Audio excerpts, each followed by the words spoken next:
കൊല്ലം മുതുപ്പിലാക്കാട് പാർത്ഥസാരഥി ക്ഷേത്രത്തിലെ വിവാദ അത്തപ്പൂക്കളം ഇട്ട സ്ഥലം കേന്ദ്രമന്ത്രി സുരേഷ് ഗോപി സന്ദർശിക്കും. വിഷയത്തിൽ നാളെ ശാസ്താംകോട്ട പോലീസ് സ്റ്റേഷനിലേക്ക് BJP പ്രതിഷേധത്തിന് ആഹ്വാനം ചെയ്തു. ഓപ്പറേഷൻ സിന്ദൂർ മാതൃകയിൽ അത്തപ്പൂക്കളം ഇട്ടതിന് സൈനികനടക്കം 27 പേർക്കെതിരെ പോലീസ് കേസെടുത്തിരുന്നു. അരുൺ രാജ് വിവരങ്ങൾ വച്ചിരുന്നു. അരുൺ, അതിനർത്ഥം BJP ആ വിഷയം പൊളിറ്റിക്കലി ഏറ്റെടുക്കുന്നു എന്ന് തന്നെയല്ലേ? അശ്മി, തീർച്ചയായും BJP ആ വിഷയം സംസ്ഥാന കേന്ദ്ര തലത്തിലേക്ക് ആ വിഷയത്തെ കൊണ്ടുവരുന്നു എന്നുള്ളതാണ്. കാരണം കഴിഞ്ഞ ദിവസങ്ങളിൽ ദേശീയ മാധ്യമങ്ങളടക്കം ഈ വിഷയം ചർച്ച ചെയ്തിരുന്നു. കാരണം ഈ തിരുവോണ നാളിലാണ് ഇതുമായി ബന്ധപ്പെട്ട പ്രശ്നമുണ്ടാകുന്നത്.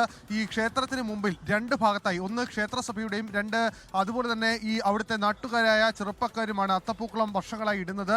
ആ ഭാഗത്ത് അത്തപ്പൂക്കളം ഇട്ടതിൽ രാഷ്ട്രീയ പതാക ഉപയോഗിച്ചു എന്നുള്ളതാണ് അവിടെ ക്ഷേത്രസഭയും അതുമായി ബന്ധപ്പെട്ടവർ ഉയർത്തുന്ന ആരോപണം. പക്ഷേ ഇതിനപ്പുറം ഓപ്പറേഷൻ സിന്ദൂർ അടക്കം എഴുതിയത് മായ്ക്കണമെന്ന പോലീസ് ഉദ്യോഗസ്ഥരും അതുപോലെ തന്നെ ക്ഷേത്രസഭയും ആവശ്യപ്പെട്ടു. ഇതുമായി ബന്ധപ്പെട്ട ചില വീഡിയോകളും അവിടുത്തെ നാട്ടുകാരായ ചെറുപ്പക്കാർ പുറത്തുവിട്ടു. ഇതിന്റെ കൂടി അടിസ്ഥാനത്തിലാണ് വിവാദം കത്തി പടർന്നത്. ഇതിനെ പിന്നീട് BJPയുടെ സംസ്ഥാന നേതാക്കൾ ഈ വിഷയത്തിൽ വളരെ പ്രധാനപ്പെട്ട ശ്രദ്ധ പതിപ്പിക്കുകയും ഈ വിഷയം കേന്ദ്ര നേതൃത്വത്തിന് മുമ്പിലേക്ക് എത്തിക്കുകയും ചെയ്തു. ഇന്ന് കേന്ദ്രമന്ത്രി സുരേഷ് ഗോപി ഇന്ന് 3 മണിക്ക് ഈ സ്ഥലവും അതുപോലെ തന്നെ ഇതിൽ പ്രതികളായപ്പെട്ടവരുടെ വീടുകളും സന്ദർശിക്കുമെന്ന കാര്യമാണ് അറിയിച്ചിട്ടുള്ളത്.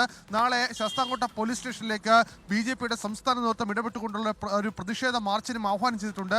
BJPയുടെ സംസ്ഥാന നേതാവായ അനൂപ് ആന്റണിയാണ് ഈ പ്രതിഷേധ മാർച്ച് ഉദ്ഘാടനം ചെയ്യുക എന്നുള്ളതാണ് BJPയുടെ ജില്ലാ നേതൃത്വം ഇപ്പോൾ വ്യക്തമാക്കിയിട്ടുള്ളത്. അതായത് ഈ വിഷയം കൂടുതൽ ചർച്ചകളിലേക്ക് എത്തുന്നു എന്നുള്ളതാണ്. ഓപ്പറേഷൻ സിന്ദൂറിന് കേരളത്തിൽ വിലക്കുണ്ടോ എന്ന ചോദ്യമാണ് നിലവിൽ BJP നേതൃത്വം ചോദിക്കുന്നത്. ഹൈന്ദവ സംഘടനകളും ഇതിന് പിന്തുണ പ്രഖ്യാപിച്ച് രംഗത്ത് വന്നിട്ടുണ്ട്.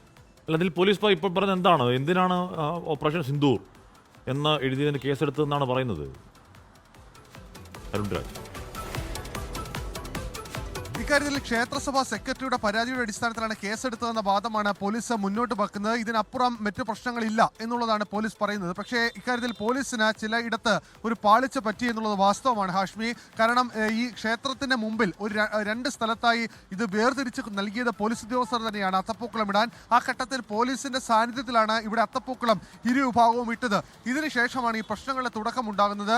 അത് നേരത്തെ ഉണ്ടായ ഹൈക്കോടതി വിധിയുടെ പശ്ചാത്തലത്തിൽ ക്ഷേത്രങ്ങളിൽ ഇതുമായി ബന്ധപ്പെട്ട് രാഷ്ട്രീയ പാർട്ടിയുടെ ഇതുമായി ബന്ധപ്പെട്ട പതാക ഉപയോഗിക്കാൻ കഴിയില്ല എന്നുള്ളതാണ് പോലീസ് വാദം. പക്ഷേ അതേസമയം ഈ വിശ്വാസികളായ അവിടുത്തെ യുവാക്കൾ മുന്നോട്ട് വെക്കുന്ന വാദം ഇതിൽ ക്ഷേത്രത്തിന്റെ ബിംബത്തിലുള്ള അതേ പതാകയാണ് ഉപയോഗിച്ചിരിക്കുന്നത്. രാഷ്ട്രീയ പാർട്ടിയുടെ പതാക തങ്ങൾ ഉപയോഗിച്ചിട്ടില്ല എന്നതാണ് അവർ പറയുന്ന പക്ഷം.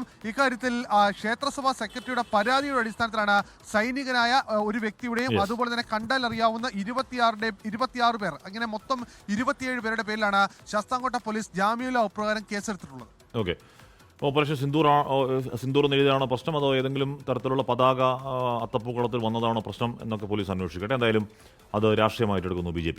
ലോകത്തെവിടെയായാലും ഏത് സമയത്തും 24 വാർത്തകളും ഓഗ്മെന്റഡ് റിയാലിറ്റി പാക്കേജുകളും എക്സ്പ്ലെയിനറുകളും വിശദമായി കാണാൻ ഞങ്ങളുടെ YouTube ചാനൽ നിങ്ങൾക്ക് സബ്സ്ക്രൈബ് ചെയ്യാം.